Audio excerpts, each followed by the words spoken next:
on it, but everything we do in this unit, all the learning and knowledge and stuff, is going to go in the casebook, and then we'll take a look at it. So the first thing we'll put in it is notes on literary devices. So Romeo and Juliet, obviously a complex text because there's a whole lot of themes and plot to take into account, but there's also 15th century language.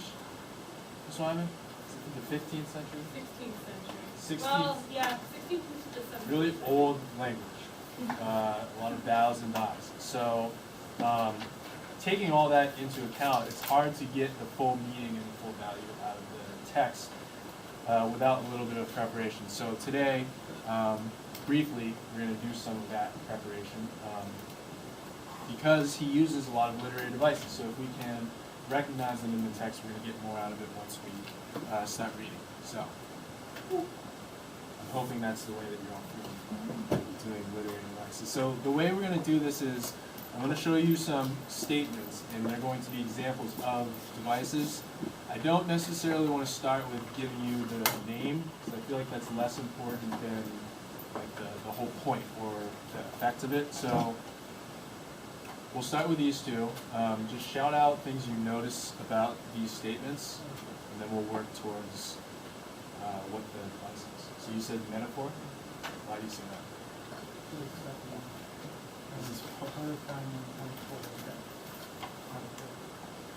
Metaphor for what?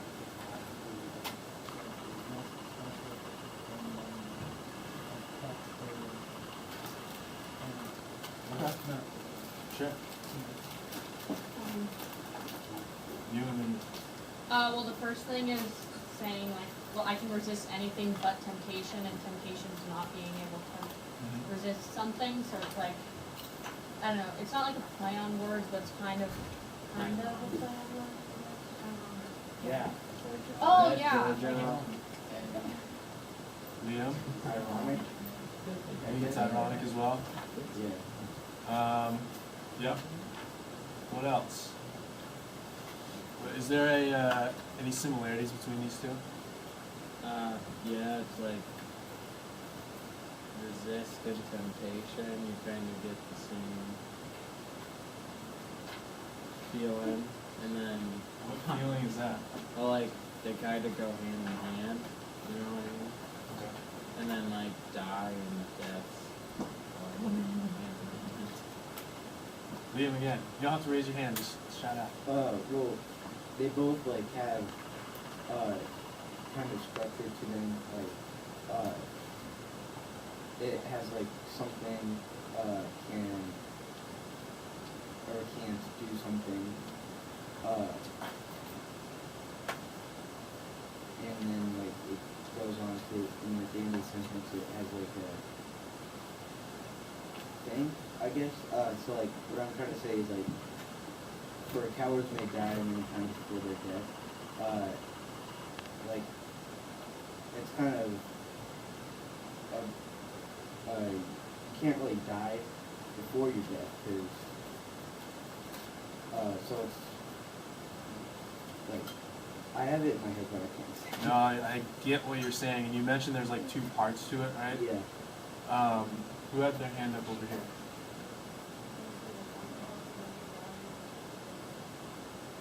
I think there's some irony in there. Right, that's the thing, right? There's two parts, and they seem to be at odds, right? For the first one, it's resist and temptation. The second one, it's like dying many times before their deaths. So what I had for this was paradox. So paradox is like a statement that seems to contradict itself. So, I mean, do these, if you take them literally, do they make a whole lot of sense? No. No, right? But you kind of get, Paul thought it was a metaphor. A lot of people thought it was kind of ironic. The meaning was ironic. I agree. The structure is a paradox. So there's two parts to it, and it seems to contradict itself if you were to take it literally. Hey, Mr. Below, Yes. did you go over the T-chart? No, I didn't. No, thank you. So, I would, you don't have to, but I would encourage you to get this information down by doing like a T-chart. You guys know what that is, so. So I know some of the pages are blank, some of them have lines. That might be a good way to arrange this kind of stuff. So yeah, paradox is a statement that contradicts itself. And we'll see that in Romeo and Juliet. Okay, how about these?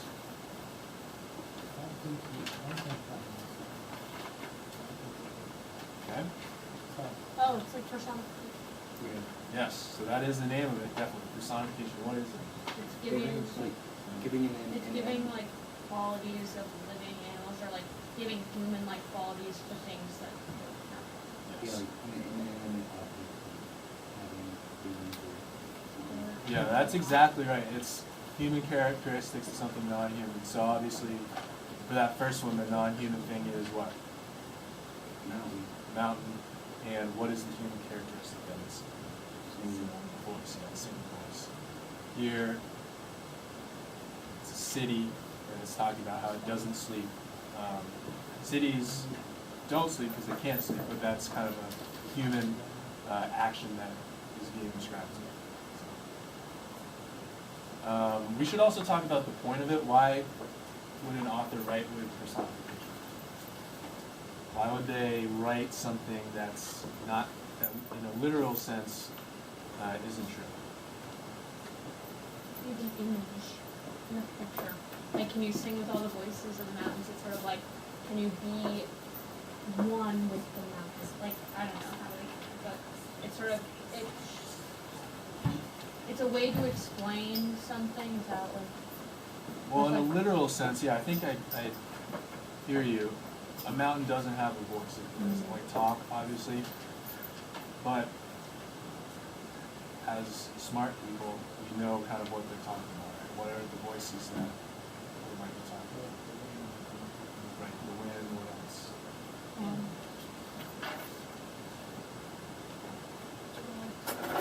Like wildlife, maybe, Yeah. birds, that kind of stuff. So, yeah, I think the effect is, what did you say?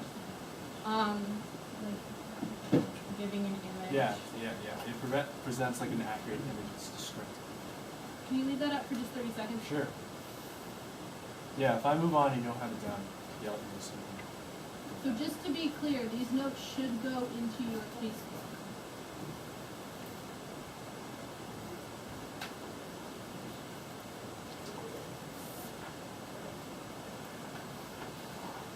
Alright. There we go. How about these?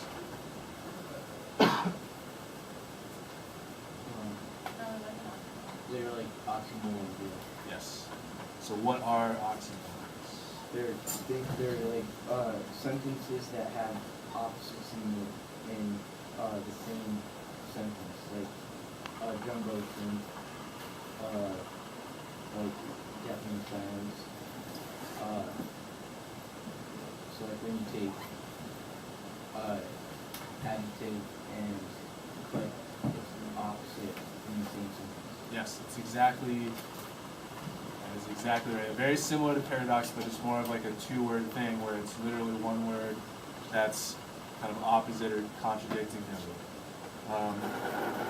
So you've probably heard, like being brought up, jumbo shrimp, there's deafening silence, open secret, all that kind of stuff. What would be the point of writing one of those? What are they good for? What are the effect of writing something that seems to make no sense?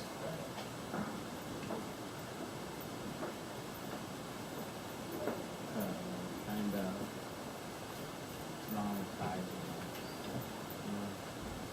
I know what you're saying. Well, What else?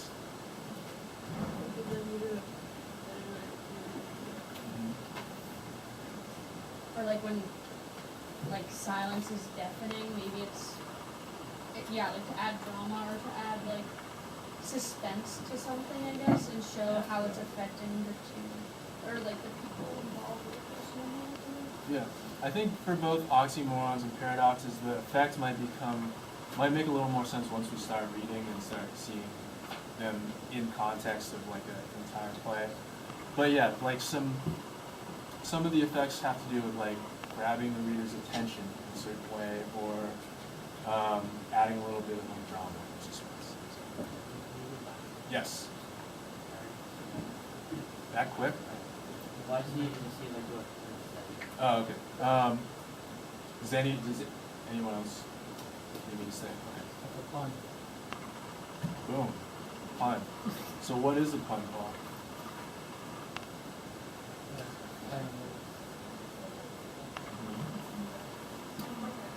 They're usually like, yeah, they're like a little corny, I guess, and like, They're kind of punny.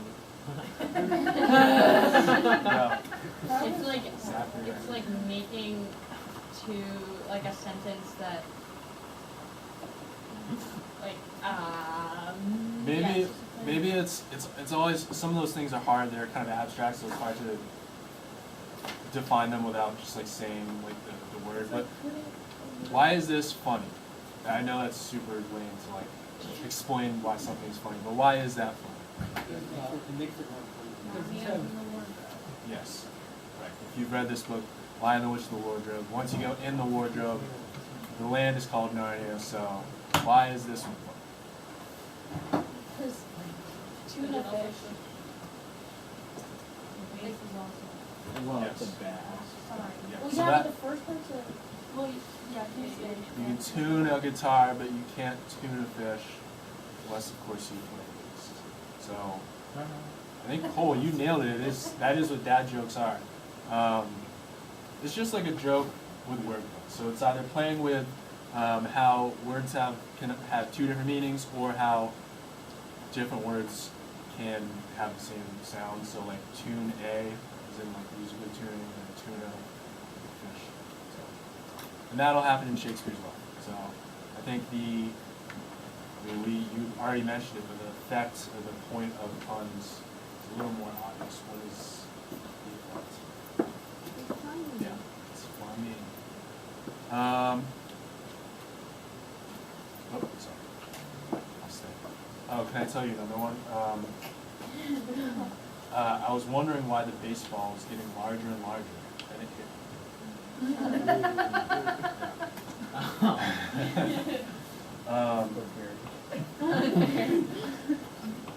You guys still writing? Alright, let me say one. Why do chicken coops only have two doors? To get to the other side. Why do chicken coops have two doors?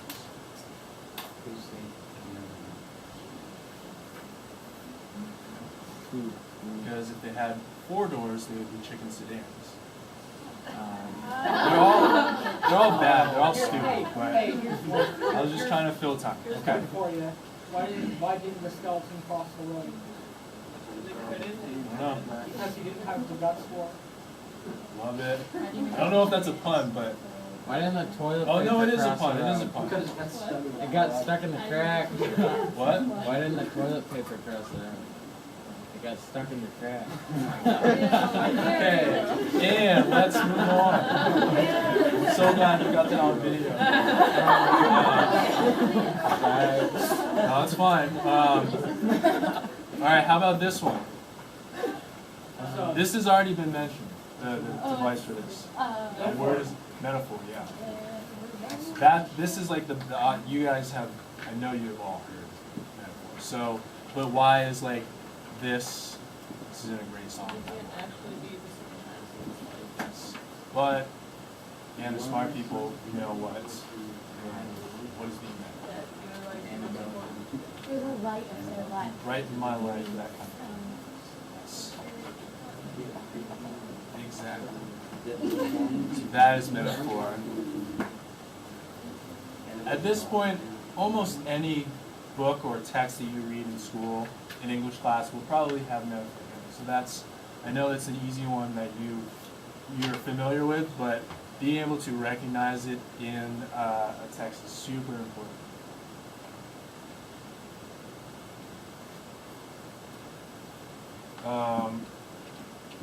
And again, this may be obvious because you've covered these a lot, but what is the point of metaphors? What are they good for? Compare two things with value.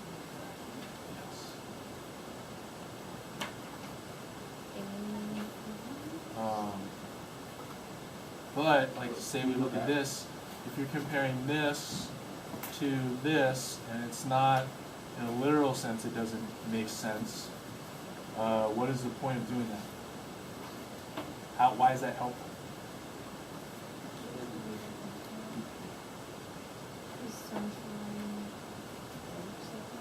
And sometimes it's more effective than comparing things literally. Sometimes it like gives you a more accurate sense. Can I go ahead? Does anyone have more puns? Yeah, well, I don't know if it's a pun, but it's a joke. Okay. How do you make a tissue dance? Everybody's very Okay, because. Okay, wait, I used to know some of the puns. Can I tell one? Yeah. Yeah. The past, the present, the future walked into a bar. It was tense. I got a joke. A ham sandwich walks into a bar and orders a root beer, and then the bartender says, "Sorry, we don't serve food here." Wait, A ham sandwich Oh, walks into yeah. a bar. Yeah, sorry, we don't serve food here. I got it. Yeah, go ahead, Paul. Two whales are sitting in a bar. The first whale says,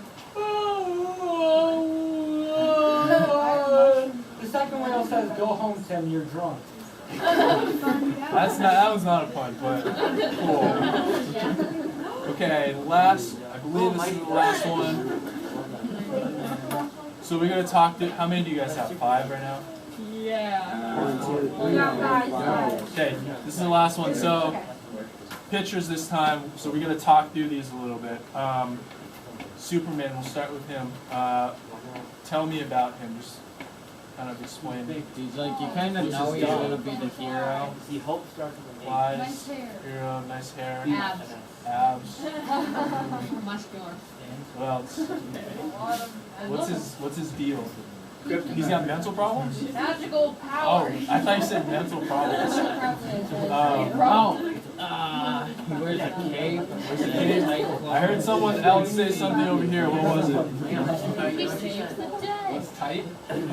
He's wearing tights. Yeah. Why is he wearing underwear on the outside? What's wrong What? with this? Whoop! I gotta not do that. What is that? It's a rock. What's the point of? Thank It makes him drunk. Is that true? I don't know anything about. Makes him weak. Makes him weak. Only weakness. It's his only weakness. That I do know. People use it in a metaphor. Right? The whole thing about Superman is he's got a million powers. He's like indestructible, right? Except for one thing. He has one weakness. What happens when? Does he touch it or something? No, if you're near Yeah, it. he's near it. What happens? He just weak. I've never watched. Okay. So that what? See, being a nerd comes in handy. You should always. Oh, it kills him? Oh, okay.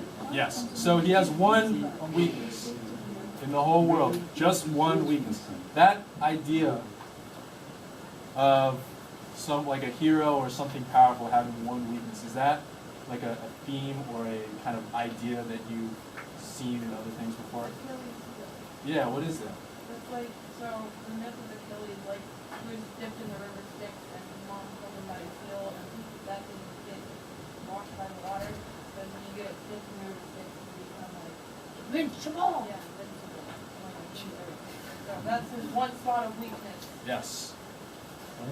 I can't think of any, I mean, I can't think of specific ones, but have you seen like maybe in cartoons where there's like a huge robot or something and like it seems like it's undefeatable, except for one like weakness that they discovered. It's like elephants are scared of mice. Right, oh yeah, things like that, right? They are?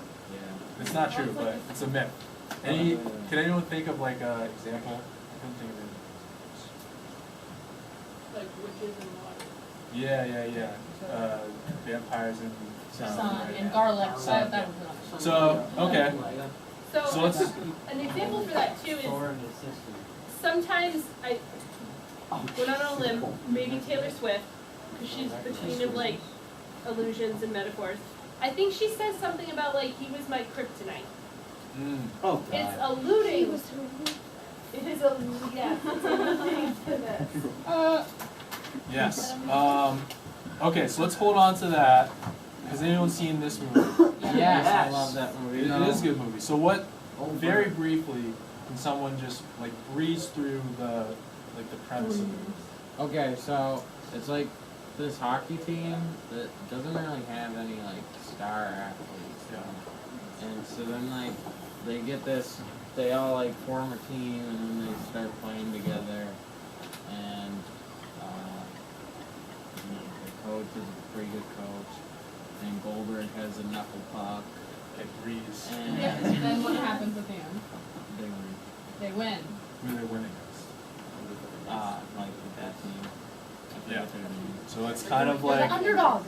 it's a classic underdog story of like a ragtag group of like knuckleheads who stink at the beginning and get better and better and get closer, and it's like, you know, heartwarming. And then at the end they beat the team that was like full of superstars that had, it was indestructible, that had all the equipment, all the training, fancy uniforms, and they beat that team. So classic underdog story. What are other underdog stories? Miracle. Underdog, Miracle. Miracle. Except that like that's I was thinking of Rocky. Anyone seen that movie? Okay, so with Superman, we thought of like the idea of having just one weakness, and we thought of Achilles' heel. Are you reminded of a similar, maybe like classic story about an underdog? David and Goliath. Yeah. So, what both of these things are, and what is also in Romeo and Juliet, is illusions. So, it's really just a reference to something else. A lot of times, the allusions are made to biblical stories, mythological stories. So, David and Goliath is from the Bible. Achilles' heel is Greek mythology. It just refers to it. So, anytime that there's an underdog story where it's like either someone weak or someone who is kind of disadvantaged going up against a powerhouse, that's an allusion to David and Goliath. The difference, I guess, between an allusion and a reference is that it's not explicitly stated. So usually they won't say Superman revealed that his weakness was kryptonite, and that was his Achilles heel. So it's kind of a reference that you have to seek out and figure out for yourself.